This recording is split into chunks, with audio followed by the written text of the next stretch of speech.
ഇന്ത്യയെ തകർക്കാൻ ലക്ഷ്യമിടുന്ന ശത്രുക്കൾ അവരുടെ രൂപം പൂർണ്ണമായി മാറി വന്നിരിക്കുകയാണ്. കേവലം തോക്കുകളും ബോംബുകളും ഉപയോഗിച്ചുള്ള പരമ്പരാഗത ഭീകരവാദത്തിൽ നിന്ന് ഒരു രാജ്യത്തെ ഒന്നാകെ ഇല്ലാതാക്കാൻ ശേഷിയുള്ള ജൈവായുധങ്ങളിലേക്കും രാസായുധങ്ങളിലേക്കും അവർ തിരിഞ്ഞിരിക്കുന്നു എന്ന ഞെട്ടിക്കുന്ന വിവരമാണ് ഇപ്പോൾ പുറത്തു വരുന്നത്. ഐക്യരാഷ്ട്രസഭയുടെ സുരക്ഷാ സമിതി പുറത്തുവിട്ട ഏറ്റവും പുതിയ റിപ്പോർട്ടിലാണ് ഇന്ത്യയെ സംബന്ധിച്ച് അതീവ ഗൗരവകരമായിട്ടുള്ള ഈ മുന്നറിയിപ്പുള്ളത്. കഴിഞ്ഞ വർഷം, അതായത് 2025 നവംബർ 10 രാജ്യം നടുങ്ങിയ ആ വലിയ ഭീകരാക്രമണം നമ്മളാരും മറന്നിട്ടുണ്ടാവില്ല.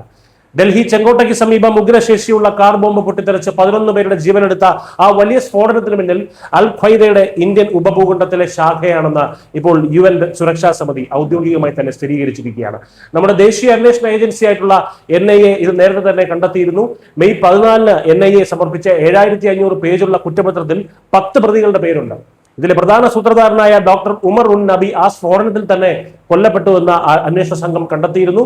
റൌസ് അവന്യൂവിലെ പ്രത്യേക NIA കോടതി പരിഗണിക്കുന്ന ഈ കണ്ടെത്തലുകൾ അക്ഷരം പ്രതി ശരിവെക്കുന്നതാണ് പുതിയ UN റിപ്പോർട്ട്. എന്നാൽ ലോകത്തെ ആകെ ഭയപ്പെടുത്തുന്ന മറ്റൊരു വലിയ വെളിപ്പെടുത്തൽ കൂടി ഈ റിപ്പോർട്ടിലുണ്ട്. അൽ ഖ്വയ്ദയും ISIS-ഉം അവരുടെ തന്ത്രങ്ങൾ മാറ്റുകയാണ്.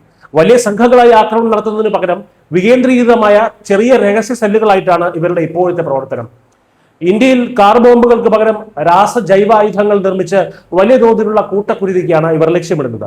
കഴിഞ്ഞ വർഷം അവസാനം റിസിൻ എന്ന അതിമാരകമായിട്ടുള്ള വിഷവസ്തു നിർമ്മിക്കാൻ ശ്രമിച്ചതിന് ഒരു ഡോക്ടർ ഉൾപ്പെടെ 3 പേരെ ഇന്ത്യൻ ഏജൻസികൾ അറസ്റ്റ് ചെയ്തിരുന്നു. വിദേശത്തുള്ള ISIS സെല്ലിന്റെ നേരിട്ടുള്ള നിർദ്ദേശപ്രകാരമായിരുന്നു ഈ നീക്കം എന്ന UN റിപ്പോർട്ട് അസന്നിഗ്ധമായി തന്നെ വ്യക്തമാക്കുന്നുണ്ട്. അതായത് ഉന്നത വിദ്യാഭ്യാസമുള്ള ഡോക്ടർമാരെയും എഞ്ചിനീയർമാരെയും ഒക്കെയാണ് ഭീകരർ ഇത്തരം ആയുധ നിർമ്മാണത്തിനായി ഇപ്പോൾ റിക്രൂട്ട് ചെയ്യുന്നത്.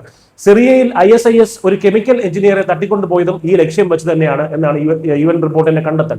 ഇന്ത്യയെ സംബന്ധിച്ച് മറ്റൊരു വലിയ ഭീഷണി കൂടി ഉയർന്നു വരുന്നുണ്ട്. ഇന്ത്യയെ വലയം ചെയ്യുക എന്ന കൃത്യമായ ലക്ഷ്യത്തോടെ അയൽരാജ്യമായ ബംഗ്ലാദേശിൽ അൽ ഖ്വയ്ദ തങ്ങളുടെ പുതിയ ഓപ്പറേഷൻ സെല്ലുകൾ തുറക്കാൻ ശ്രമിക്കുന്നു എന്നാണ് ഐക്യരാഷ്ട്രസഭ മുന്നറിയിപ്പ് നൽകുന്നത്. ചുരുക്കത്തിൽ അതിർത്തിയിലെ നുഴഞ്ഞുകയറ്റങ്ങൾക്കപ്പുറം ശത്രുക്കൾ നമ്മുടെ രാജ്യത്തിനുള്ളിൽ തന്നെ ബുദ്ധിജീവികളുടെയും ഡോക്ടർമാരുടെയും എഞ്ചിനീയർമാരുടെയും രൂപത്തിൽ വേരൊറപ്പിക്കുകയാണ്.